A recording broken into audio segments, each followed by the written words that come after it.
Dr. Lisa Rodriguez had been working in caves for 15 years. But nothing could have prepared her for what happened that Tuesday morning in the Australian desert. She was part of a small team studying rock formations deep underground, looking for new minerals that might help scientists understand how our planet formed millions of years ago. The sun was just coming up when Lisa grabbed her helmet and backpack. She had been excited about this trip for months. The cave system they were exploring was huge, stretching for miles under the red desert sand. Local Aboriginal people had told stories about strange lights coming from underground for generations, but no scientists had ever taken the time to investigate properly. Lisa's team had set up camp near the cave entrance 3 days earlier. They had already mapped the first few levels, but today she wanted to go deeper. Her colleagues were busy with other sections, so she decided to explore a narrow passage that led down to what looked like a much larger chamber below. As she made her way down the rocky slope, her headlamp cut through the darkness. The walls were covered with the most beautiful crystal formations she had ever seen. Some were clear like glass, others had a milky white color that seemed to glow softly in the light. But what really caught her attention was something else entirely. About 200 feet down, in a small alcove off the main passage, Lisa found something that shouldn't exist. It was a structure made of what looked like crystal, but it was perfectly geometric. Not the random natural shapes you usually find in caves, but precise angles and smooth surfaces that looked almost like they had been carved by an intelligent hand.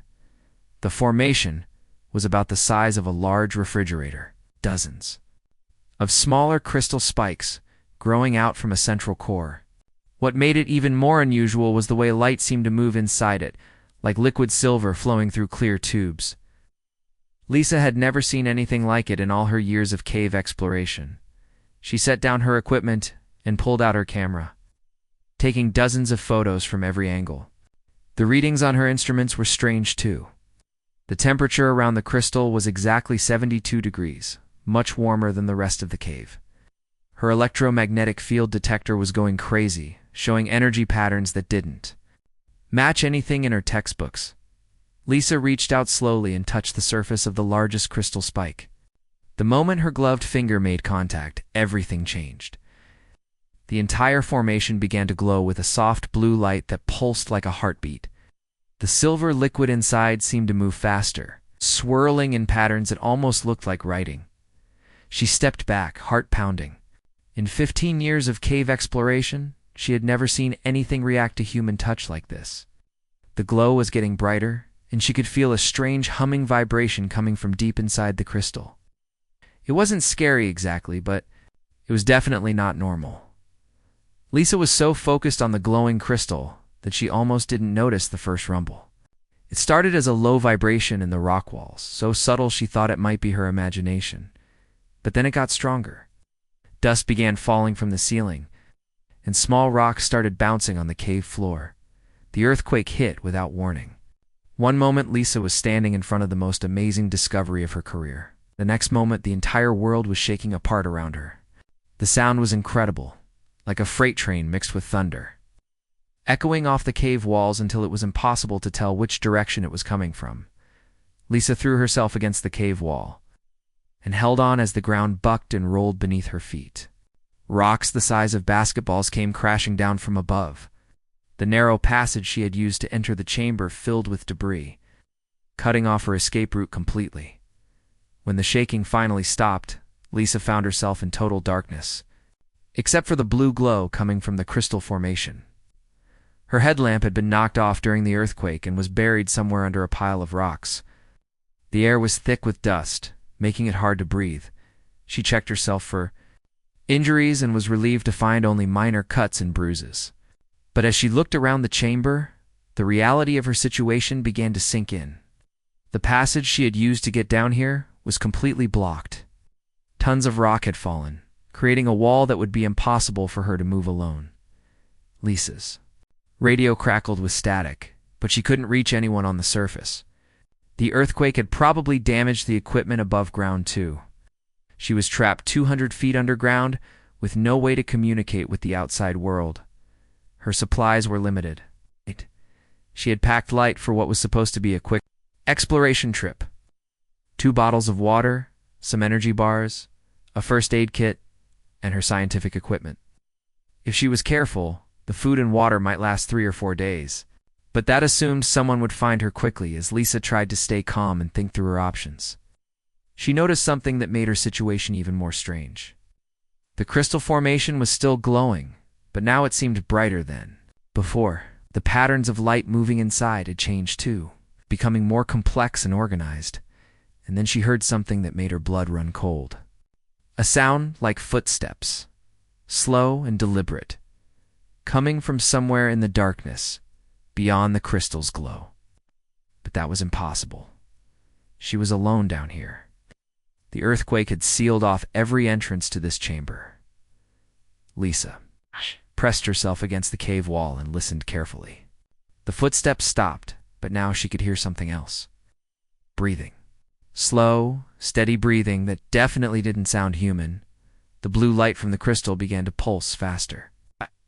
And in that flickering glow, Lisa saw a shadow moving on. The far side of the chamber, something tall and thin, unlike anything she had ever seen before. Her scientific mind told her it had to be some kind of optical illusion caused by the strange light and the stress of being trapped. But deep down, she knew she was no longer alone in the darkness. Lisa's heart was beating so fast, she could hear it echoing in the silent cave. She pressed her back against the cold rock wall and tried to convince herself that her mind was playing tricks on her. Being trapped underground after an earthquake would make anyone imagine things, right?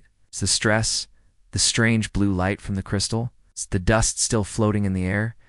It all had to be affecting her judgment. But then she heard the breathing again. Slow, steady, and definitely not her own. The shadow moved closer to the glowing crystal formation, and Lisa got her first clear look at what was sharing this underground prison with her. What she saw made her forget about being scared for a moment, because her scientific curiosity took over completely. The being standing near the crystal was unlike anything she had ever seen, even in the wildest science fiction movies. It was tall, probably around 7 feet, with a body that seemed to be made of something that wasn't quite solid and wasn't quite liquid. The skin, if you could call it that, was translucent and seemed to glow with the same soft blue light as the crystal formation. Lisa blinked hard, thinking her eyes were deceiving her. But when she looked again, the being was still there. It had long, graceful arms and legs, and its head was larger than a human's, with features that were both alien and somehow gentle at the same time. The most striking thing about it were the eyes, large, expressive, and filled with what looked like intelligence and maybe even kindness. The being seemed to notice Lisa watching and turned toward her slowly. For a terrifying moment, Lisa thought it might attack or do something horrible. But instead, it simply stood there. Looking at her with what seemed like curiosity, Lisa realized she was holding her breath and forced herself to breathe normally. Her scientific training kicked in, and she began to observe rather than panic. The being's movements were fluid and graceful, like it was moving through water instead of air. There was no sense of threat or aggression in its posture. After what felt like hours, but was probably only a few minutes, the being made a gesture toward the crystal formation, and then toward Lisa. It was clearly trying to communicate something, but Lisa had no idea what. The being tried again, this time moving closer to the crystal and placing what looked like hands on its surface. When the being touched the crystal, the blue light grew brighter, and suddenly Lisa's mind was filled with images. Not words or sounds, but actual pictures that appeared in her head, like memories that weren't her own.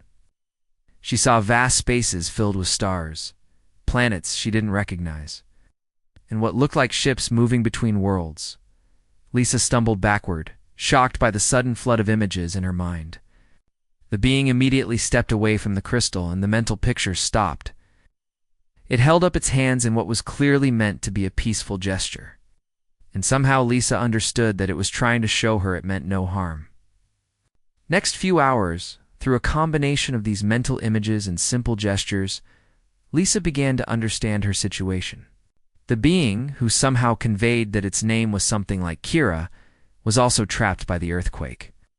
It had been living in this cave system for several months, using the crystal formation as some kind of life support system. The images Kira shared showed that she was a researcher, much like Lisa herself.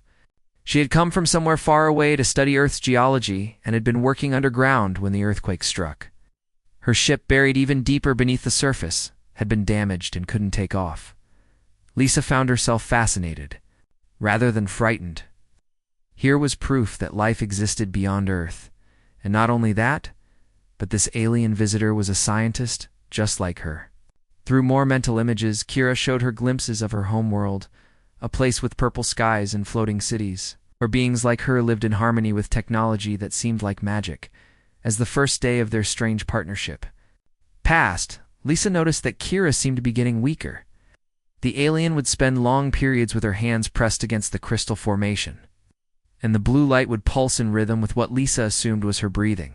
It became clear that Kira needed the crystal to survive, much like humans need air. Lisa tried to communicate, back using gestures and drawings in the dust on the cave floor. She drew pictures of the surface world of humans, of the research station, where her team was probably frantically searching for her. Kira seemed fascinated by these crude drawings and responded with her own images, showing Lisa more about her people and their peaceful intentions. On the second day, Lisa's water ran out. She had been rationing it carefully, but trapped in the dusty cave, she needed more fluids than usual just to keep her throat clear. The energy bars were helping with hunger, but without water. She knew she wouldn't last much longer. Kira seemed to sense Lisa's distress. The alien approached the crystal formation and began what looked like some kind of communication with it. The patterns of light inside the crystal changed, becoming more complex and organized. Kira turned to Lisa and projected more mental images, pictures that seemed to be asking for permission for something. Lisa wasn't sure what Kira was asking, but she was desperate enough to trust this gentle being who had shown her nothing but kindness. She nodded her agreement, not knowing that this decision would change her life in ways she couldn't possibly imagine. Kira placed both hands on the crystal and closed her large, expressive eyes.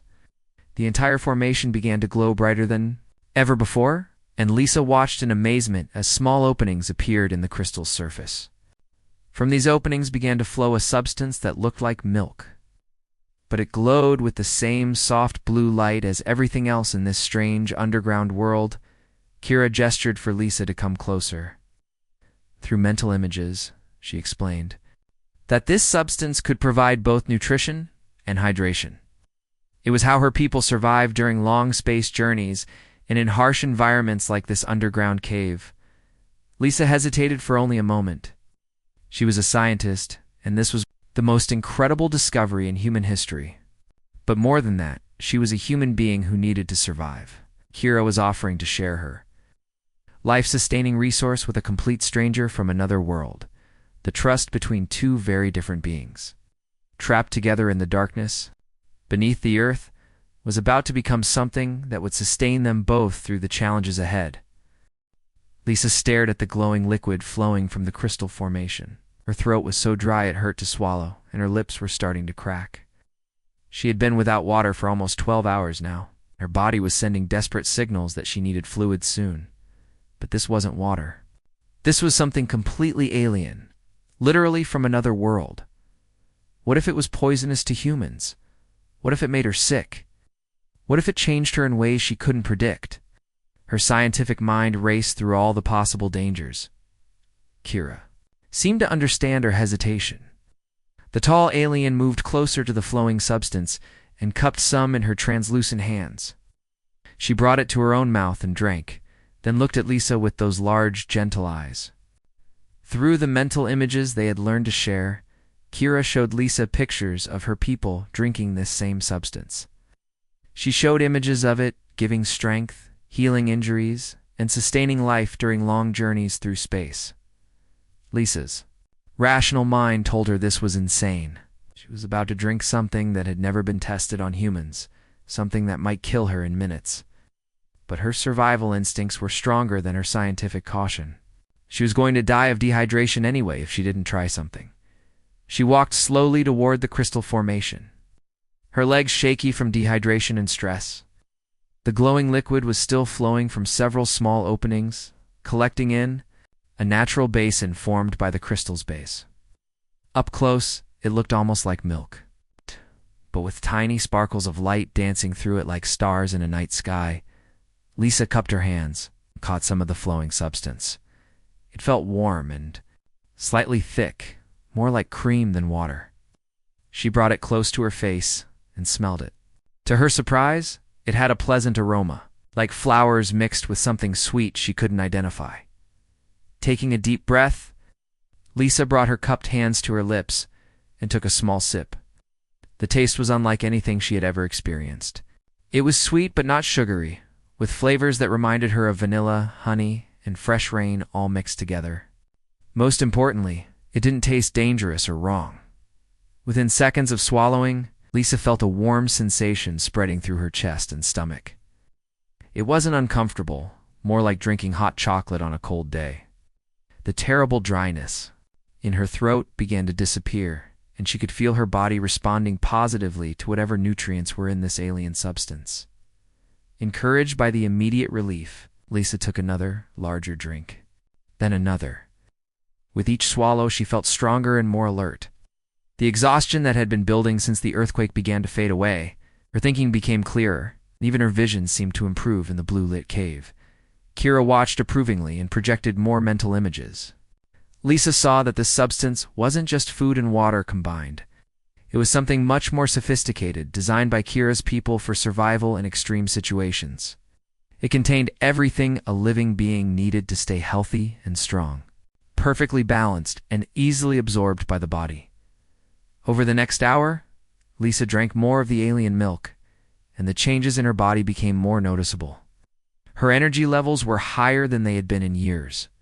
Her senses seemed sharper. She could hear tiny sounds in the cave that she had missed before. And her eyes were adjusting to the dim light much better than normal. But the most remarkable change was in her mind. The mental connection she shared with Kira was becoming stronger and clearer. Instead of just receiving fuzzy images, Lisa found she could now understand complex ideas that Kira was trying to communicate. She learned that Kira's people were called the Luminari, and they had been studying Earth from a distance for many generations. Through this enhanced mental link, Kira explained that the substance Lisa was drinking was produced through a symbiotic relationship between the Luminari and their technology. The crystal formations weren't just machines, they were living partners that worked with Kira's people to create exactly what was needed for survival. Each crystal could analyze the biological needs of whoever was near it and produce the perfect nutritional supplement. Lisa was fascinated by this information. But she was also starting to worry about what these changes meant for her future. Was she still completely human? Would she be able to return to her normal life after drinking this alien substance? What would happen when she eventually had to stop drinking it? Kira seemed to sense these concerns and shared more images to reassure her. She showed Lisa that the effects were temporary for humans, and that her people had studied Earth biology enough to know that the substance wouldn't cause permanent harm. However, she also indicated that as long as Lisa continued to drink it, she would experience enhanced abilities that could help them both survive their underground prison as the third day of their captivity began. Lisa realized that the alien milk had done more than just keep her alive. It had created a bond between her and Kira that went beyond simple communication. She could sense when Kira was tired or worried. She could feel the alien's emotions as if they were her own. And most surprisingly, she could sense that Kira was feeling the same connection to her. This bond made them a better team. When Lisa explored different parts of the cave looking for possible escape routes, she could mentally share what she found. With Kira, without having to return to the crystal chamber, when Kira used her alien knowledge to analyze the rock formations, Lisa could understand the technical details through their mental link, but the bond also made. Lisa realized how lonely Kira had been during her months underground. Through their connection, she could feel the alien's homesickness, her worry about her damaged ship, and her sadness at being cut off from her people. Lisa found herself wanting to help Kira get home almost as much as she wanted to escape herself. The alien milk continued to flow from the crystal formation, providing sustenance for both beings. Lisa was beginning to understand that it was giving her much more than just food and water. It was giving her a chance to be part of something bigger than herself, okay? A bridge between two worlds that might never have met under normal circumstances. As she drank from the crystal spring that fourth evening, Lisa made a decision. She wasn't just going to survive this underground ordeal. She was going to help Kira find a way home, even if it meant taking risks that her old, purely human self never would have considered. The alien milk had changed her body and mind, but, more importantly, it had opened her heart to possibilities she had never imagined. 2 weeks had passed since Lisa first drank the alien milk. Everything about her life had changed in ways she never could have imagined. She woke up each morning feeling stronger and more alert than she had ever felt in her 32 years of life. Her eyesight in the dim cave was now almost as good as it would have been in daylight on the surface. She could hear the tiniest sounds, like water dripping in distant chambers or small rocks settling in the debris that blocked their exit. But the most amazing change was her connection with Kira. What had started as simple mental images had grown into something much deeper. Lisa could now sense Kira's emotions, her thoughts, even her physical condition. When Kira was tired, Lisa felt drowsy. When the alien was excited about a new discovery, Lisa's heart would race with the same enthusiasm. This morning, Lisa woke up with a strange feeling of urgency that wasn't her own. She looked across the crystal chamber and saw Kira standing near the far wall. Her translucent hands pressed against the rock surface. Through their mental bond, Lisa understood immediately what had caught Kira's attention. There was something behind that wall, not just more rock and dirt, but open space, a way forward that might lead them out of this underground prison. Lisa grabbed her remaining scientific equipment and joined Kira at the wall. Using her geological knowledge combined with Kira's advanced understanding of rock formations, they began to map what lay beyond. The alien milk had enhanced Lisa's ability to interpret the subtle vibrations and sounds that revealed the structure of the cave system around them. Together, they discovered that the cave network was much larger than either of them had realized. There were chambers and passages stretching for miles in every direction. Some were flooded with underground water, others were blocked by debris from the earthquake. But there were paths that might lead to the surface. The problem was getting there. The route they identified would require them to squeeze through narrow spaces, swim through underwater passages, and climb up steep rock faces in complete darkness. Even with Lisa's enhanced abilities, it would be incredibly dangerous. But they had to try. Through their mental connection, Lisa could feel that Kira was getting weaker despite the support from the crystal formation. The alien ship was damaged, and she needed to reach it soon to repair systems that were keeping her alive. If they waited much longer, Kira might not have the strength to make the journey. Lisa had also been thinking about her own situation. Her research team was probably still searching for her, but after 2 weeks, they might be starting to give up hope. Her family would be worried sick. Her whole life was on the surface, waiting for her to return. As they planned their escape route, Lisa learned more about Kira's world and her people.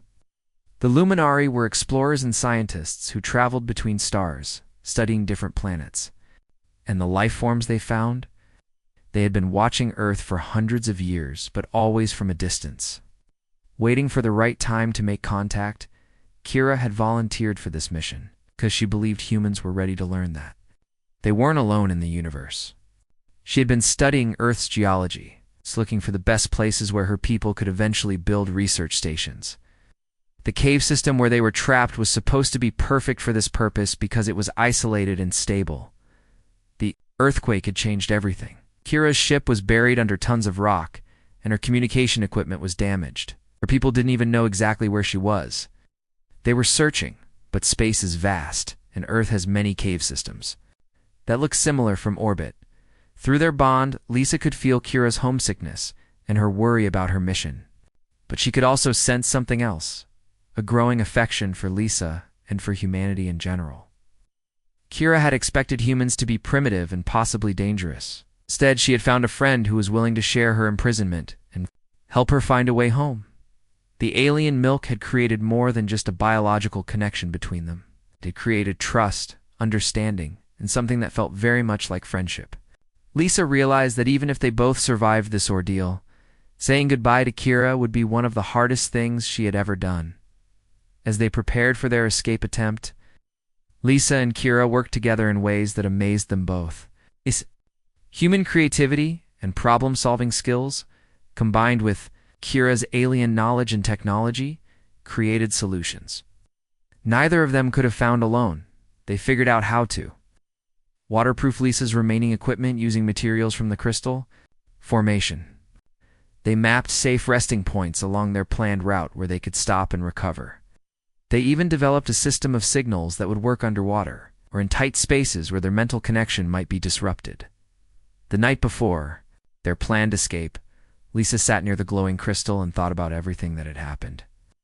3 weeks ago, she had been a normal human scientist studying rocks. Now she was enhanced by alien technology, bonded with a being from another world, and about to attempt an escape that would test every limit of her new abilities through their mental link. She could feel that Kira was having similar thoughts. The alien had come to Earth expecting to study geology and possibly make first contact with primitive humans. Instead, she had found herself trapped underground, dependent on a human for survival, and forming a friendship that crossed the boundaries. Between species, Lisa looked at her hands in the blue light from the crystal. They looked the same as always, but she knew they were stronger now. Her whole body was different, enhanced by the alien milk in ways that might never fully wear off. She wondered what her life would be like when she returned to the surface. Would she be able to go back to her old job, her old routine, knowing what she now knew about the universe? More importantly, would she be able to keep Kira's secret? The alien had made it clear that her people weren't ready for open contact with humanity. There were too many humans who might react with fear or try to capture and study beings like Kira. The time for first contact would come eventually, but it had to be done carefully when both species were truly ready. As Lisa drifted off to sleep, that night she made a promise to herself and to Kira. Whatever happened during their escape attempt, she would protect her alien friend. She would help Kira get home safely, and she would keep the secret of their underground friendship until the day when both their peoples were ready to meet openly. The bond created by the alien milk had given them both something precious. A friend from another world who understood the loneliness of being far from home and the hope of finding someone who truly cared about your well-being. Tomorrow would test everything they had learned about each other and about themselves.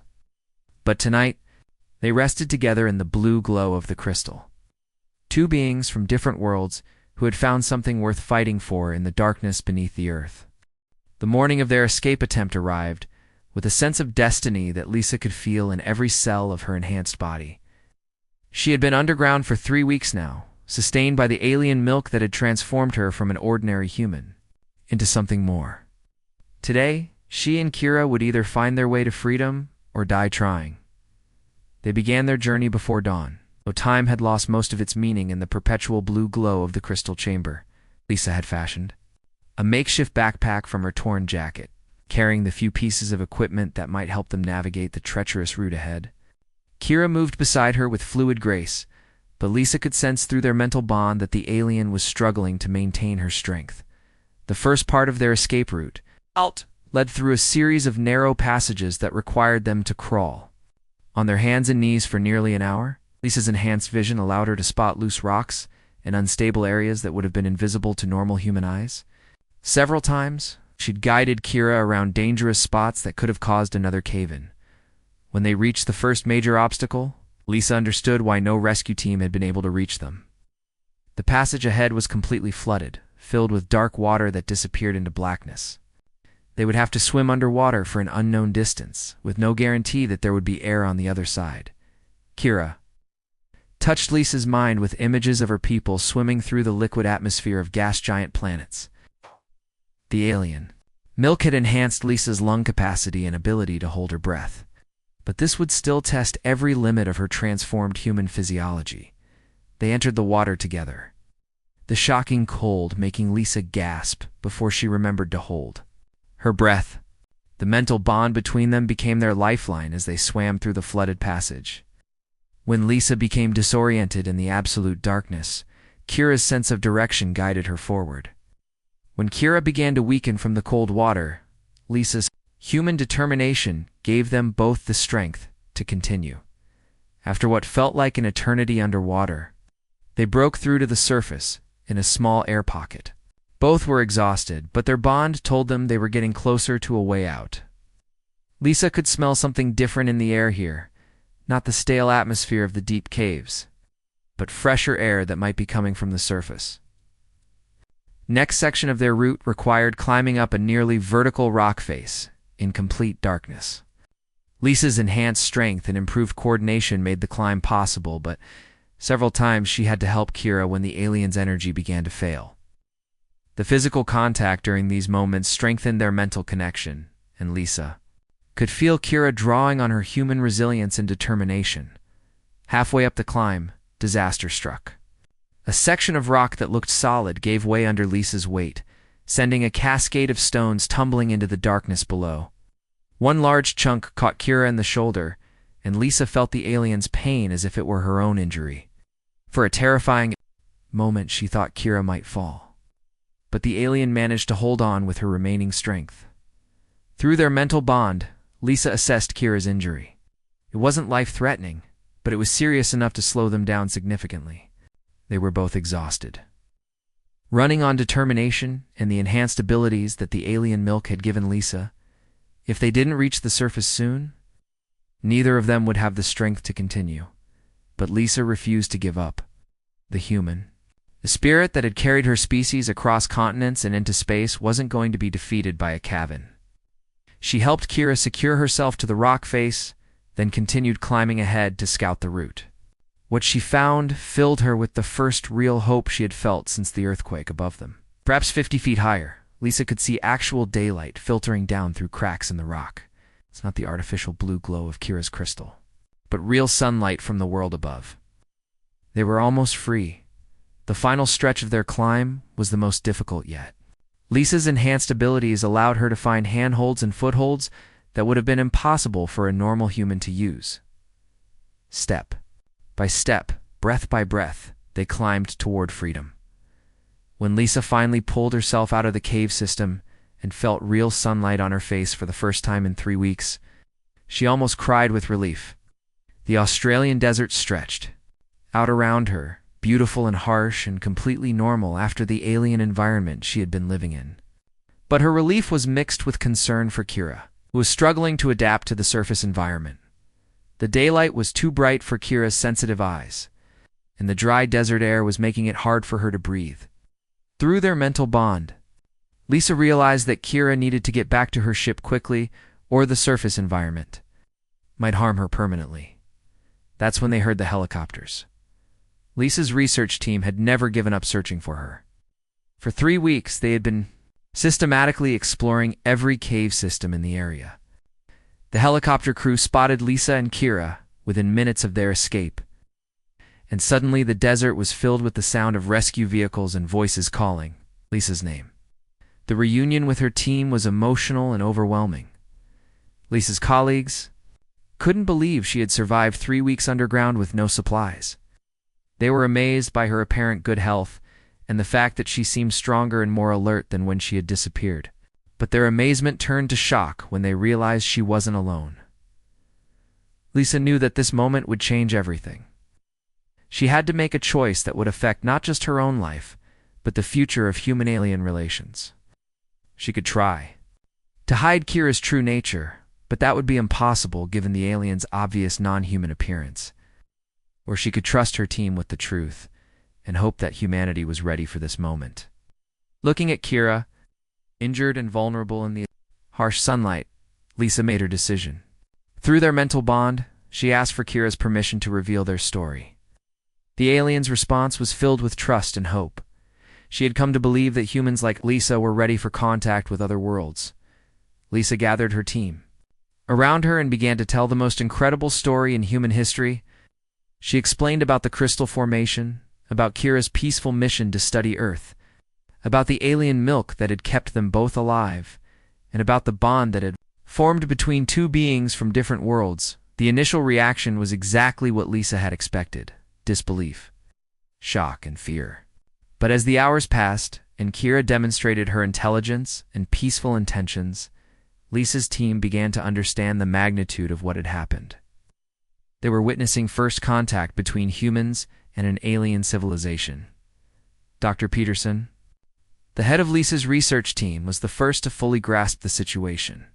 As a scientist, he understood both the incredible opportunity and the enormous responsibility they now faced. This moment had to be handled carefully, with wisdom and caution, or it could lead to disaster for both species. Over the following days, as news of the discovery spread through carefully controlled channels, Lisa found herself at the center of the most important event in human history. Government officials, scientists, and military leaders all wanted to meet with her and Kira, but Lisa made sure that every interaction was guided by the friendship and trust she had developed with Kira during their underground ordeal. Kira's people. When their ship arrived to retrieve her, it marked the beginning of a new age for both civilizations.